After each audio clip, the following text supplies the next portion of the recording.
बिहार की राजनीति में आज ऐसा ट्विस्ट आया है जिसे देखकर खुद राजनीति भी शर्मा जाए। जिसे दो लोगों को नीतीश कुमार ने अपने हाथों से राजनीति का ताज पहनाया था, आज वही उन्हीं के खिलाफ तलवार लेकर खड़े हो गए हैं। जी हाँ, बात कर रहे हैं आरसीपी सिंह और प्रशांत किशोर की। दो नाम, एक इरादा, नीतीश कुमार की सत्ता की दीवार में सेंध मारना। आरसीपी सिंह की पार्टी आप सबकी आवाज का विलय आज जनसुराज में हो गया, और इसे सिर्फ पार्टी विलय मत समझिए। ये नीतीश कुमार के लिए पुराने घर के लोगों की बगावत है, वो भी चुनाव से ठीक पहले। अब नमस्कार स्वीकार करिए, आप देख रहे हैं नेक्स्ट जन ब्रॉडकास्ट। मैं हूं आपके साथ शुभम उपाध्याय।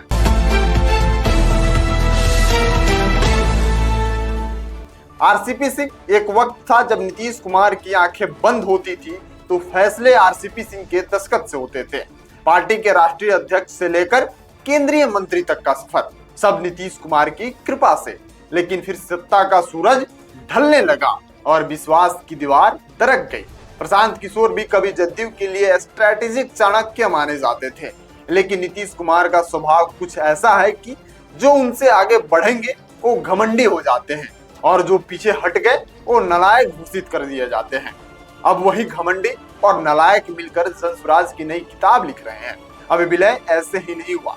तारीख है 18 मई, दिन रविवार। आरसीपी बोले सूरज का दिन है, शुभ दिन है, और इस दिन कुछ शुभ काम करते हैं। असल में ये दिन नीतीश कुमार की राजनीति के लिए ग्रहण का दिन भी हो सकता है।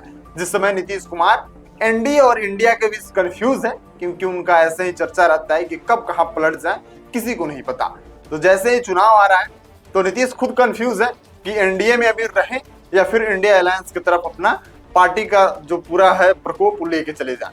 उस समय जनसुराज और आशा मिलकर एक स्पष्ट विकल्प की बात कर रहे हैं, और यही साफ गोई आने वाले दिनों में वोटर के मन में जगह बना सकती है। आरसीपी ने एक लाइन में सब कुछ कह दिया। हमने इंडिया और इंडिया अलायंस, मतलब दोनों जो घटक दल हैं, एनडीए यानी बीजेपी, जेडीयू और तमाम घटक दल, इंडिया मतलब सबसे बड़ी कांग्रेस और उसमें आरजेडी, बहुत सारी पार्टियां आ जाती है। हमने एनडीए और इंडिया दोनों के लिए मजदूरी की है, अब अपना घर बना रहे हैं। क्या लाइन है, मतलब अब तक जो सत्ता में थे वो अब सिस्टम के खिलाफ जन आंदोलन का चेहरा बनेंगे। बिहार में टंगस्टन से लेकर सोने तक का भंडार है, लेकिन खुदाई नहीं हुई। आरसीपी बोले केंद्र में मैं मंत्री था, नीतीश को बैठाकर 4 घंटे समझाया, लेकिन वो चुप ही रहे। शायद नीतीश जी तब किसी नई शपथ के बारे में सोच विचार कर रहे होंगे। अब सवाल है कि आरसीपी सिंह करेंगे क्या, उनका रोल जनसुराज में क्या हो सकता है। तो सूत्रों के मुताबिक जनसुराज में उन्हें संगठन, प्रचार और प्रशासनिक रणनीति के दायित्व मिल सकता है। उन्हें नवादा, मोकामा या नालंदा से चुनाव भी लड़ाया जा सकता है। यानी साफ सीधा शब्द में कहे तो नीतीश कुमार के क्षेत्र में सेंध मारने की कोशिश, मतलब जेडीयू की नींव हिलाने की सीधी कोशिश की जा रही है। प्रशांत किशोर जनता को जोड़ने में लगे हैं। आरसीपी सिंह सिस्टम को बहुत अच्छे तरीके से समझते हैं, और एक कॉम्बिनेशन नीतीश कुमार की नींद उड़ा सकता है। नीतीश कुमार के लिए गठजोड़ सिर दर्द के हैं, क्योंकि ये विरोध बाहर से नहीं बल्कि घर के भूतों का हमला है। आरसीपी और पीके दोनों उनके बनाए हुए चेहरे हैं। एनडीए के लिए खतरा इसलिए भी है, एक तरफ बीजेपी को सीटों की चिंता है, दूसरी तरफ नीतीश को अपनी गद्दी की, और अब तीसरी तरफ से पीके और आरसीपी ने मिलकर हमला कर दिया है। मतलब एनडीए का डबल फ्रंट में दम घुटना एकदम से तय माना जा रहा है।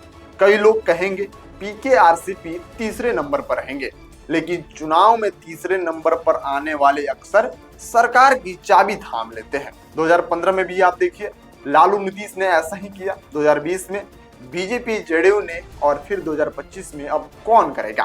क्या ये जोड़ी किंग मेकर बनेगी या खुद किंग बनेगी? ये समय बताएगा। क्या सिर्फ जाति के नाम पर वोट देंगे?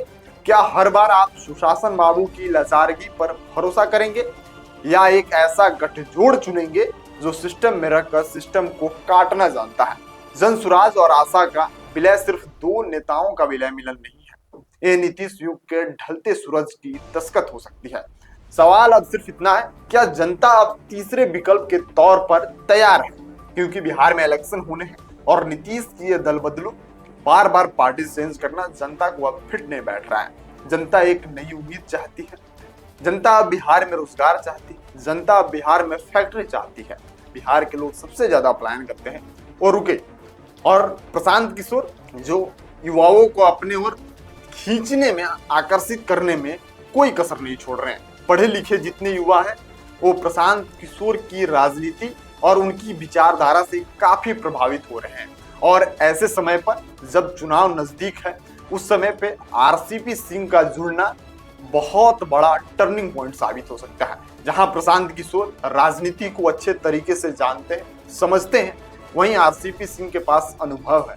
आरसीपी सिंह एक समय जेडीयू के राष्ट्रीय अध्यक्ष थे, तो उसी समय प्रशांत किशोर जेडीयू के राष्ट्रीय उपाध्यक्ष थे। तो आप समझ सकते हैं कि दोनों का मिलना और नई पार्टी जन स्वराज, जो ऑलरेडी प्रशांत किशोर ऐसा दावा करते हैं कि 10,000 गांव में वो खुद भ्रमण कर चुके हैं, और वो कहते हैं कि इस बार हमारी जो पार्टी है वो वोट काटने के लिए सिर्फ नहीं खड़ी हो रही है, हम एक बिहार में बदलाव के जरिए आ रहे हैं और जनता हमें पसंद करेगी।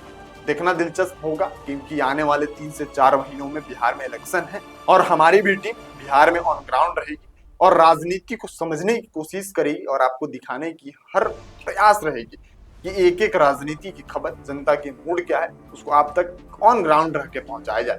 बाकी आप क्या सोचते हैं, क्या फैक्टर साबित हो सकता है आरसीपी सिंह की जो पार्टी थी वो उसका विलय हो चुका है जनसुराज में और अब जनसुराजी जाने जाएंगे आरसीपी सिंह। तो आप इस चीज से क्या समझते हैं, क्या एक्स फैक्टर साबित हो सकता है? अपनी राय आप कमेंट बॉक्स में जरूर बताइएगा। तब तक के लिए आप बने रहिए नेक्स्ट जन ब्रॉडकास्ट के साथ। मैं आपके साथ शुभम उपाध्याय, बहुत बहुत धन्यवाद आपका।